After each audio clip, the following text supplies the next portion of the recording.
तो नमस्कार, आज हम डिस्कस करेंगे कांवड़ यात्रा को लेकर चल रहे सारे विवाद को, किस तरीके से इस मामले ने तूल पकड़ा, जिसको कि नेम प्लेट विवाद भी कहा गया। तो यूपी गवर्नमेंट ने सबसे पहले मुजफ्फरनगर जिले में कांवड़ यात्रा के लिए एक आदेश जारी किया, लॉ एंड ऑर्डर को मेंटेन करने के लिए, कि सभी ईटरीज जो कि अपने नाम को, उसके मालिक के नाम को, उसके जो कारीगर हैं उसके नाम को, उसके क्यूआर कोड, उसके बैंकिंग के नेम को, सबको सामने सामने साफ साफ लिखेंगे। चाहे वो रेस्टोरेंट वाला है, होटल वाला, ढाबे वाला, ठेले वाला, साइकिल पे चलने वाला बेच रहा हो, पैदल लेके बेच रहा हो, खड़ा हो खाली लेकर, सबको नाम लेकर चलना है अपना। तो यूपी गवर्नमेंट का ये ऑर्डर था मुजफ्फरनगर के लिए। बाद में इसको पूरे यूपी में अप्लाई किया गया, और जैसे ही यूपी में अप्लाई हुआ, उत्तराखंड और मध्य प्रदेश ऐसे स्टेट हैं वो फट से कोई चीज़ भी हो उसे लपक लेते हैं। वो बहुत रेयर, कम सोच पाते हैं, बाकी चीज़ों को वो जल्दी से कॉपी कर लेते हैं। तो उन्होंने कर ली, लेकिन सुप्रीम कोर्ट ने उस पर आज बैन लगा दिया कि ऐसा नहीं कर सकते।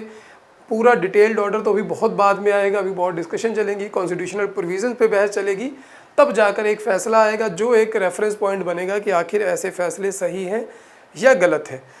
तो आइए देखते हैं कि अब होता क्या अगर ऐसे नाम लिखे जाते।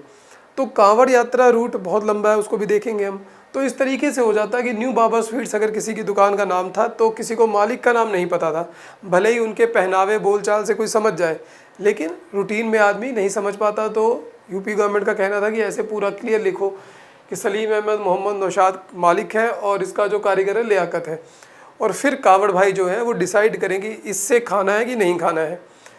और अगर इससे नहीं खाना है तो फिर इसका मतलब एक व्यक्ति छोड़ेगा तो वो पूरे, जब तक यात्रा चलेगी उसकी मिठाई तो बिकनी नहीं है, क्योंकि खाएगा कौन? क्योंकि अगर इस तरीके से भेदभाव होगा तो इसी बात पर ऑपोजिशन और जो रूलिंग गवर्नमेंट है उसके सहयोगी दल भी, खास करके जेडीयू और आरएलडी, राष्ट्रीय लोकदल, जयंत चौधरी वाले, जिसका वेस्टर्न यूपी में होल्ड है, उन्होंने बहुत आपत्ति जताई। उन्होंने कहा कि ये डिवीज़न वाला काम है, ये सही नहीं है, इसमें कम्युनल एंगल ज़्यादा है, लॉ एंड ऑर्डर का जो इसमें एंगल है वो बहुत कम नज़र आ रहा है। तो इस तरीके से हो जाता आरिफ फल वाला, या कुछ भी नाम लिखना पड़ता।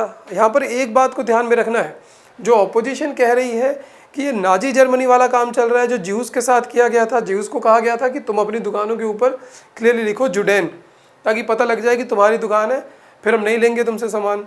इस चीज़ को जुडेन बॉयकॉट कहा गया था, और उस चीज़ को सभी इतिहास जानते हैं कि तब वहाँ पर उसके बाद क्या होता है, होलोकॉस्ट होता है। तो उस तरीके का एलिगेशन लगाया जा रहा है, लेकिन यहाँ पर ऐसा नहीं है। यहाँ पर सभी को कहा गया है। हम ये मान के चल रहे हैं कि अगर उस दुकान पे पूरे रास्ते में, मान लें कि किसी भी एक ज़िले में अगर 5000 दुकानें हैं, तो ऐसा नहीं हो सकता कि 5000 दुकानें सिर्फ एक पर्टिकुलर धर्म की होंगी, मिक्स होंगी, 50-50 हो सकती हैं, कहीं पर 80-20 भी हो सकती हैं, 70-30 भी हो सकती है। तो ऐसा नहीं है कि केवल उनके लिए, लेकिन इसमें डिस्क्रिमिनेशन एक तरीके से तो है कि अगर कोई चाहे कि इनकी दुकानों पे नहीं जाना तो उसको दूसरी दुकान पे भी नाम दिख रहा है कि वहाँ पर जाना है हमें। अभी जनरली क्या होता है कि हम किसी रेस्टोरेंट में जाते हैं तो उसके नाम को देखते हैं, बहुत फैंसी नाम होते हैं, ली मेरेडियन। अब वहाँ कौन देख रहा है कि इसकी दुकान है, ये कहाँ पे मालिक का नाम लिखा है? ये तो लग रहा है कहीं फ्रांस से चली आ रही है कोई ब्रांच। ऐसे ही एक मिठाई की दुकान है बहुत फेमस जो लोकल लेवल पे, बीकानेर। अब वो बीकानेर किसकी है किसी को नहीं पता, कई सारी हैं, कोई सब ब्रांच है, कोई ओरिजिनल है, कोई नहीं है, असली बीकानेर। तो इस तरीके से क्या है, मेरा कहने का मतलब ये नहीं कि बीकानेर वाला कोई देख ले तो कह दे कि नहीं हमारी तो सारे हम हिंदू हैं या हम मुसलमान नहीं, एक एग्जाम्पल है। तो इस तरीके से हो सकता है, हमें नहीं पता। हम कई बार ढाबे में जाते हैं, सरदार जी का ढाबा, जरूर थोड़े वो सरदार जी चला रहे हों। पंजाब वैष्णो ढाबा, तो जरूरी थोड़े कि वो पंजाब से ही व्यक्ति आया हो, ऐसा नहीं होता। तो इसलिए हमें पता नहीं लगता, हम उसकी क्वालिटी, गुणवत्ता उसको देख कर जाते हैं। लेकिन अब थोड़ा सा इशू इसमें दूसरा था, इसलिए इस पर बैन लगाया गया। अब उसके इम्पैक्ट को समझे अगर, तो पहले कांवड़ यात्रा को देखें वो कितनी बड़ी है। कांवड़ यात्रा पूरे वेस्टर्न यूपी से अगर देखें तो हरियाणा, पंजाब, दिल्ली, एनसीआर रीजन से सारे लोग, इस तरफ के सारे लोग जाते हैं हरिद्वार, गौमुख या गंगोत्री, वहाँ से जल लेने। उसके बाद विभिन्न जो मंदिर हैं वहाँ पर उसको चढ़ा दिया जाता है जल को। उसी तरीके से एक यात्रा वाराणसी से भी चलती है। जो वाराणसी से चलती है वो जाती है झारखंड के देवघर में, वहाँ तक चलती है। उसके बीच में कई सारी छोटी मोटी यात्राएं और भी हैं, बाराबंकी के पास, अयोध्या के पास, प्रयागराज के पास। इस तरीके से जो कांवड़ यात्रा है वो एक बहुत बड़ा एरिया कवर करेगी। तो इस जो ऑर्डर का इम्पैक्ट आना था वो बहुत बड़े लेवल पे आना था, छोटा मोटा ऑर्डर नहीं था। डिस्क्रिमिनेशन एक लेवल में थी, क्योंकि वो परमानेंट एक इम्पैक्ट पड़ जाता। कांवड़ यात्रा तो सिर्फ 1 महीने 20 दिन चलती, लेकिन उसके बाद वहाँ की लोकल पॉपुलेशन को भी भेदभाव करना आ सकता था, वो रोज़ देख सकते थे कि इस पे जाना है, इस पे नहीं जाना है, इस तरीके के भेदभाव हो जाते। अब इसमें जो प्रो हैं उनका कहना है कि ऐसा ज़रूर होना चाहिए था, क्योंकि इन्होंने हमारे साथ बहुत कुछ किया है, इन्होंने हमारे साथ ये कर दिया है, ये खाने में थूक देते हैं, खाने को जूठा कर देते हैं, जो वेज रेस्टोरेंट में जाता है उसको भी नॉन वेज खिला देते हैं। तो अब ऐसे कैसे पॉसिबल है, नॉन वेज खाने वाले को पता नहीं लग जाएगा कि वो नॉन वेज खा रहा है।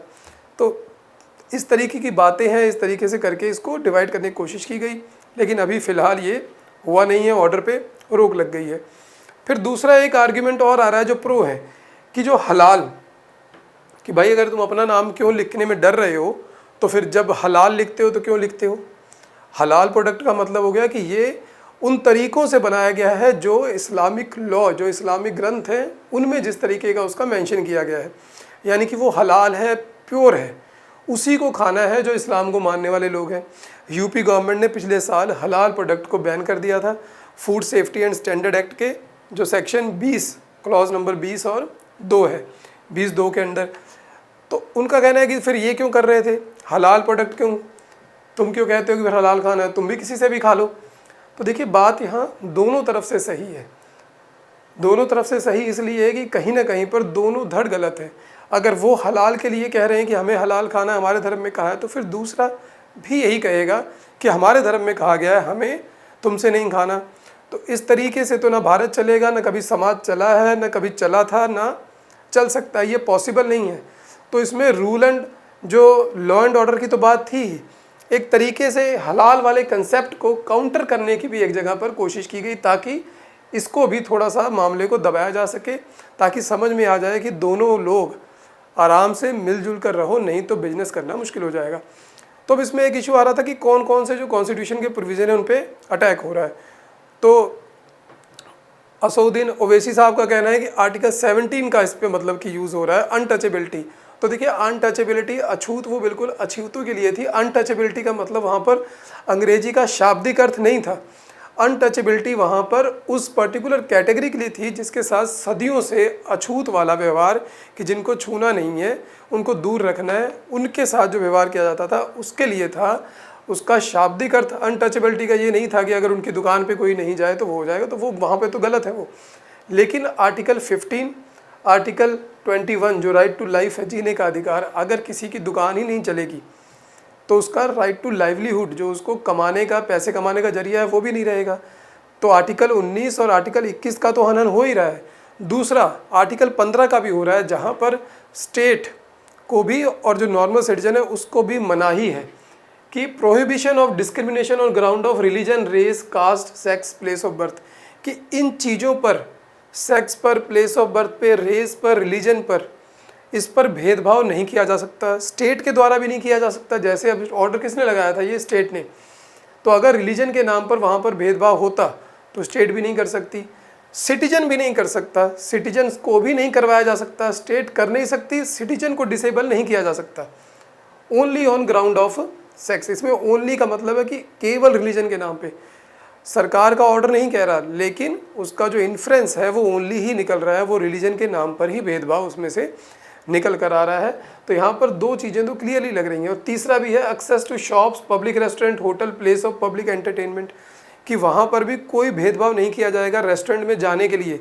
यहाँ पर उल्टा है कि अगर कोई हिंदू आ रहा है तो मुस्लिम ये नहीं कह सकता कि तुम यहाँ नहीं आओगे, अगर हिंदू की रेस्टोरेंट है तो वो किसी मुस्लिम को नहीं कह सकता कि तुम मुस्लिम हो इसलिए नहीं आओगे।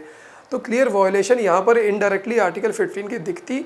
और जब भी सुप्रीम कोर्ट फैसला देगा तब ये देखने वाला रहेगा इस चीज़ को वो किस तरीके से रीड करते हैं, क्योंकि ये उस तरीके की चीज़ें हैं कि ऐसे ऑर्डर एक लंबे समय तक जो एक फैब्रिक है जो सोसाइटी का कई हज़ार साल में बना है, पिछले 1000 साल की तो बात कर ही सकते हैं, जिसको हम सामाजिक संस्कृति कहते हैं, अपनी कंपोजिट कल्चर कहते हैं, उसमें दरार तो पड़ती। तो इसलिए इसको सुप्रीम कोर्ट ने बैन लगाया। तो देखते हैं अब सुप्रीम कोर्ट के बैन को कहाँ तक पालना की जाती है, या जो जितने लोगों ने अभी नाम लिख लिया है वो हटाते हैं। क्या इस बार जो कांवड़ यात्री हैं वो जा कर दुकानों पर पूछेंगे कि भाई तुम्हारा नाम क्या है, तुम पूरा क्लियर बताओ, तो ये बात पता लगेगी। और जब ये ऑर्डर आया तो एक बात तो बीच में बहुत सीरियस बात, ये बात सही है कि किस तरीके से डिस्क्रिमिनेशन, तुरंत के तुरंत व्हाट्सएप ग्रुप्स में ये मैसेज आ गए कि जिस रेस्टोरेंट पे हम हमेशा खाते रहे, हरिद्वार जाते हुए मुसलमान का निकला, जिस ढाबे पे हम खाते रहे वो तो इस्लामी निकला। तो ये बातें तो आई, ये बातें लॉन्ग टर्म जाती, जो बाहर के टूरिस्ट जाएंगे बाद में वो भी उस चीज़ में डिस्क्रिमिनेट वहाँ पर करेंगे। तो लॉ एंड ऑर्डर के लिए इसके लिए को और ऑप्शन निकालनी चाहिए, ना कि इस तरीके की डिविजिव पॉलिसी करनी चाहिए। ऐसा तो लगता है कि ऐसी बात ठीक नहीं है भारत जैसे देश में, जहाँ की विविधता बहुत है हमारे देश में। तो कैसा लगा आपको ये, इस पर कमेंट और लाइक ज़रूर करें। धन्यवाद।